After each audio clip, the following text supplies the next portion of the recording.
Todos nós temos que honrar com os nossos débitos.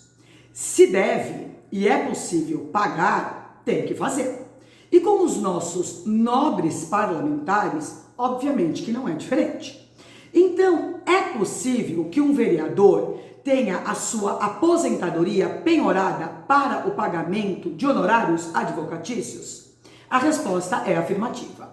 Eu sou Fernanda Gonçalves, advogada criminalista e professora de Direito Penal e de Processo Penal, e quero conversar com vocês acerca de uma decisão do juiz de direito André Augusto Salvador Bezerra, da 42ª Vara Civil do Tribunal de Justiça aqui do Estado de São Paulo, que determinou a penhora de 30% da aposentadoria de um vereador de São Vicente, município da Baixada Santista, que contratou os serviços de um escritório de advocacia e simplesmente não pagou.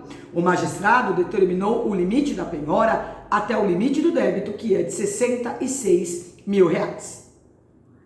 É admitido a penhora de salários e aposentadorias para o pagamento de dívidas. Essa foi uma mudança significativa em nossos tribunais superiores. E por que isso ocorre? As dívidas de uma pessoa são pagas através do seu patrimônio. Há muito tempo não se admite nenhum tipo de castigo físico, corporal, para obrigar o devedor a pagar o que deve.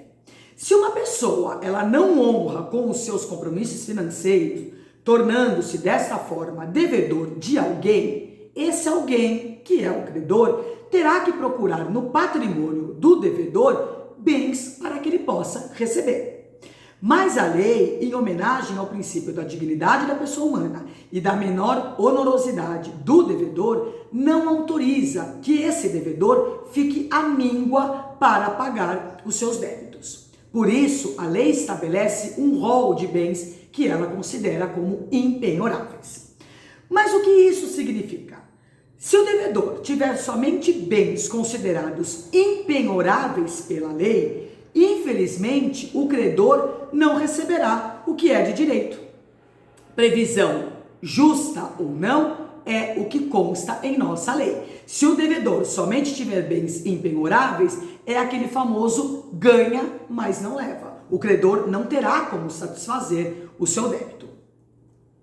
A Constituição determina que aposentadorias e salários são considerados meios de subsistência e estariam, em tese, a salvo das medidas restritivas, estariam a salvo de possíveis penhoras.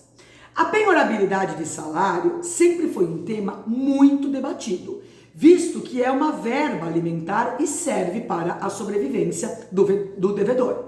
Mas é importante informar que o STJ, que é o nosso Superior Tribunal de Justiça, permitiu a flexibilização da regra geral da impenhorabilidade, admitindo-se excepcionalmente a penhora de até 30% das verbas de natureza alimentar recebidas pelo devedor. A aposentadoria segue esta mesma regra.